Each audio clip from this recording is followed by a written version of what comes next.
Welcome back to Living in Mexico. I'm Ana Maria Salazar. Thank you so much for joining us. I have to warn you for the next, at least for the next 3 months, a little bit less than 90 days, we're going to be focusing a lot on two things on this show, on the electoral process and violence in Mexico.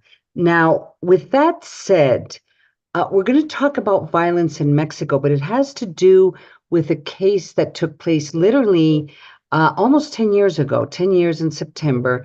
And of course, it has to do with the disappearance of 43 students of the Ayotzinapa Teachers College. And the fact that this case really hasn't been resolved and nobody has really been punished or there has really been no trials in terms of trying to, one, figure out and try to understand who did it, and two, that they're punished. And three, of course, is to find out what happened to these students. Now, if you all recall, President Manuel Lopez Obrador, when he was campaigning, he made a promise, a pledge to the students to the parents of the students that have disappeared, that he would finally not only resolve the case, find out what happened to these students, but justice would be made. Well, it seems that this week, it's not going to happen during this administration, but the president, this case and the president's reaction to this case took such a different, and I would say a dangerous turn. Joining us today to talk about this is Senator Emilio Alvarez Icaza. You may know him. You should know him. He's been on the show before. But more importantly, he was pointed out by President Manuel Lopez Obrador during his press conference this week as being part of an international conspiracy that involved the Inter-American Human Rights Commission and other NGOs to basically use the Ayotzinapa case, the disappearance of these students, to attack the president. Now, when the president was making these accusations, literally outside of the presidential palace, there was a group of parents and students attacking a door, trying to get into the National Palace because they demanded to see the president. And in all these events, Senator, the president starts accusing you of being part of this conspiracy. Can you just put into context what happened this week and what are you doing about it? Welcome to the show. Thank you, Ana Maria. I'm so glad to be with you again. Literally, Ayotzinapa case is one of the most paradigmatic cases about violence, disappearances, and human rights in Mexico, not only nationally, but internationally. As you said, 10 years ago, this started. Andrés Manuel López Obrador, as an opposition candidate, talked about, he promises justice and truth to the parents and to the students. 5 years later, we are almost in the same situation, but there are some strong differences. Almost a year ago, he took control of the investigation, total control. There is an attorney, a special attorney for that case. Now he's out of the country because he feels that he's in danger. And Manuel López Obrador and the Attorney General, even the president of the judicial branch, they came together and they decided to make a strong intervention on the investigation. They decided do not keep going with accusations against 20 soldiers or military personnel, and they totally changed the course. The parents, they've been asked for a meeting with the president. The president decided not to receive them. And yesterday, in something that is really dangerous, they came in a very violent way of asking for a meeting. I'm totally disapprove that kind of social protest. I have years without any contact with the students and the parents. What Andrés Manuel López Obrador says yesterday about me is not only a lie, it's a way of criminalization of human rights defenders. And it is something that he used, try to avoid his own responsibility in this case, Ana Maria. So, I mean, I guess it's very difficult to understand this dramatic turn the president has taken, because he really is confronting the parents of the victims. He's confronting NGOs who have been working on human rights for decades, the Inter-American Human Rights Commission.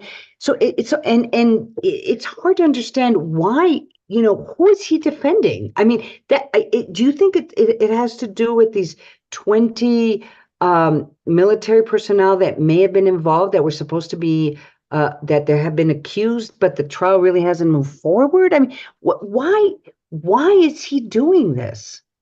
I think there are two main reasons.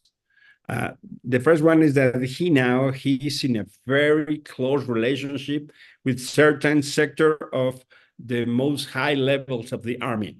We didn't expect this kind of relation, not only institutional, but political, economical, in a way of militarization of this country that we didn't expect.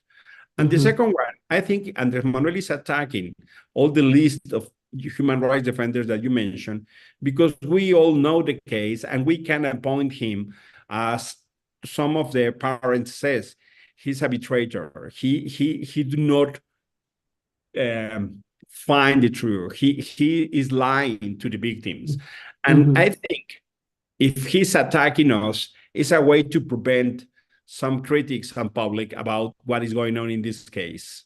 One of the it seems that the strategy that was taken on was to go against the public officials and those who were participating in the investigation. And you can go into a debate in terms of whether their negligence or the way they handled the investigation is sufficient to have the former Attorney General in jail. He's been in jail accused of different, I mean, there's different ways there, but it has to do with just not handling the investigation correctly, and a cover-up is basically what he's being accused.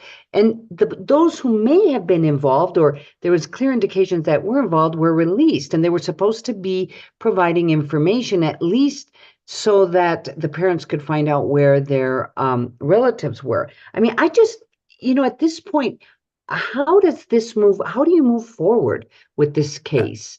Lopez Obrador is in the middle of a serious problem, because his undersecretary, Alejandro Encinas, came out saying, we have a trouble with the army. They are blocking the investigations. Then the Inter-American Commission of Human Rights and the group of experts come out and say exactly the same. And then the Attorney Special, Omar Gomez, came out to say exactly the same. So 3 different bodies with different responsibilities, different origins, came saying, we have a problem, we keep going on the path of justice. And Andres Manuel decided to block all that way. I think he is deciding that because he don't want to touch the army. He don't want to touch, even, not referring that they are guilty. They don't want them running on the investigation. It is not that they're going to be, at the end of the process, they're going to be guilty. No, he ordered the Attorney General to cancel 15 different orders of apprehension. That's something that we didn't expect, and Andres Manuel has no face to explain to the parents what's going on. And I think that's the reason why he don't want to have a meeting with them. How are you and your family? I mean, you've expressed concern that these statements made by the president put you and your family in danger. Why? I've been in the Mañanera, in the daily press conference, several times, more than 20, I think so. And Andres Manuel expressed against me, saying different kind of lies. But yesterday I was talking with my wife. What we hear, what we saw yesterday is in a different level. He is putting my family and myself on risk. Maybe, I don't know, some followers, some fanatics from different sides think, okay, Andres Manuel is angry with this guy, so let's try to be fine with our boss. No, so the Mexican context is that increasing the violence against different officials, different candidates, and I'm really worried about the situation. So I decided to go out saying that Lopez Obrador, he's responsible for my security and my family. So do you think, I mean, Andres Manuel is going to be president till October 1st.